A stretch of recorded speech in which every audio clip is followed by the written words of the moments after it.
Good morning. I am on my way to work. Overslept by an hour or so. And it was probably a godsend because I didn't go to bed till later. I was having trouble falling asleep. I remember last time being in the 30s. Today is day 35. And I remember last 40-day fast, that I struggled at the end with sleep. Just because I'm so discontent, just you feel so empty and blah. So not just right on track for where I'm supposed to be. Right around, I plan on losing right around 30 pounds. I'm right around 26. That's what I lost last time in my 40s. So honestly, not too bad. Maybe a little more this time. I'm trying to be a little more unified with my church body right now. They've all come onto a 7-day fast, corporate fast. Well, most of them are supposed to be fasting. I know that a lot of people have every excuse under the book why they can't consecrate and why they can't not eat. My favorite is the medication situation. So, sorry, I'm trying to... I did make a video a minute ago, and Jason buzzed in. He was calling me, which was really weird because he said he didn't call me. And he said that his phone started ringing my name, like I was calling him. And I'm like, I was on making a video. I wasn't calling you. So anyway, it was a weird deal. We said what we needed to say and told each other we loved each other. And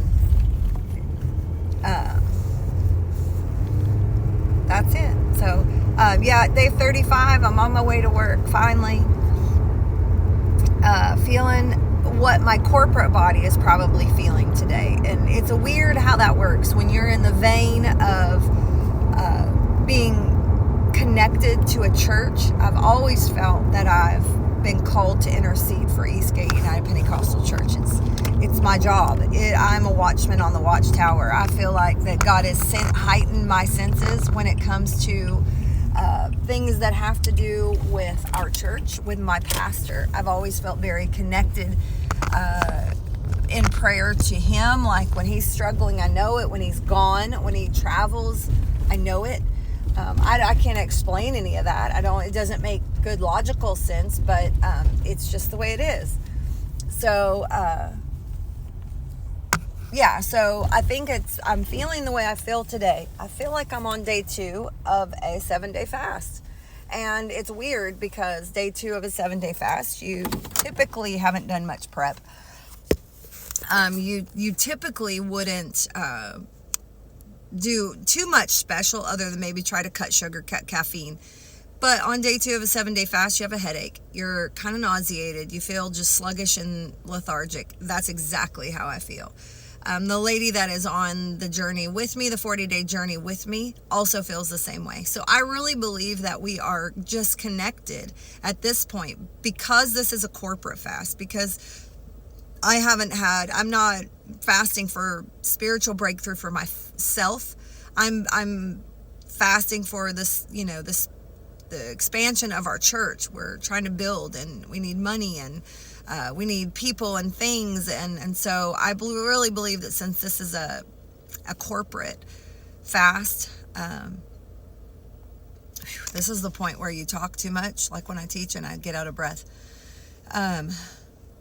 Because this is a corporate fast, I think we're just more connected to the flow of the Spirit that surrounds our church. And so everyone's on a day 2 of a 7-day fast and feeling pretty cruddy, and here we are, we're feeling pretty cruddy. So other than just normal day 35 stuff, a little bit of lightheadedness, nausea, just feeling very, very depleted. Like this is the point where it gets a little bit more tough because you feel so empty, I guess is the word, empty of self, empty of anything that belongs to me. So it's just really God carrying us across the finish line for those last 5 sleeps. I'm so excited to say 5 sleeps. Only 5 sleeps left. Oh, praise God. And it's really not that I want food. Yes, I want to chew my but carnality is far gone. Like, I don't mean to sound arrogant, but the carnal, oh yeah, I want to eat is gone. It's this point, I just want fuel.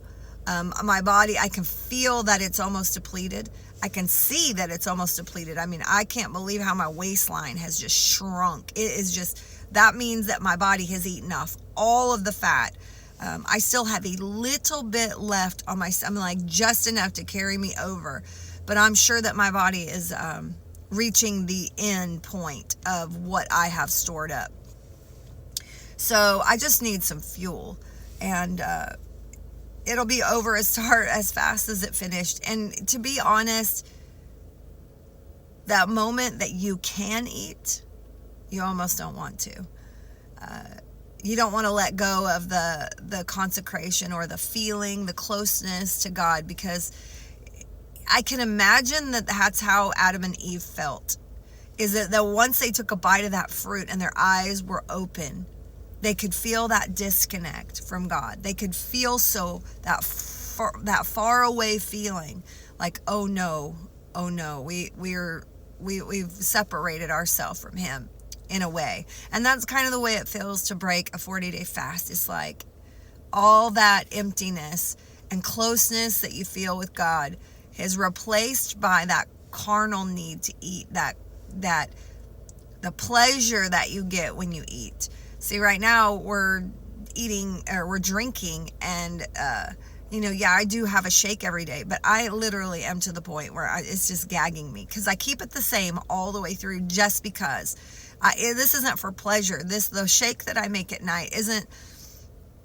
It does fill my belly, but it also gives me just enough nutrients to kind of not completely bottom out, just enough protein to kind of just ride the edge of danger, so to speak. And so, since I'm not a bigger girl like some people that fast, my reservoirs deplete, and I just need a little extra. Now, should I do a water fast someday? I really want to do a 40-day water fast someday. However, it just is a little more practical to do it this way for me. It doesn't make my sacrifice any less, I don't believe. However, I'm feeling very normal for my day 35.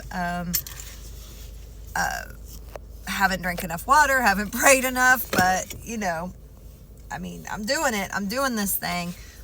Teaching high school chem prep and doing my job, which is unbelievable, because I have to talk 4 hours a day, and you wouldn't think that would be tiring, but it really is. Like right now, I'm trying to catch my breath from just making this video.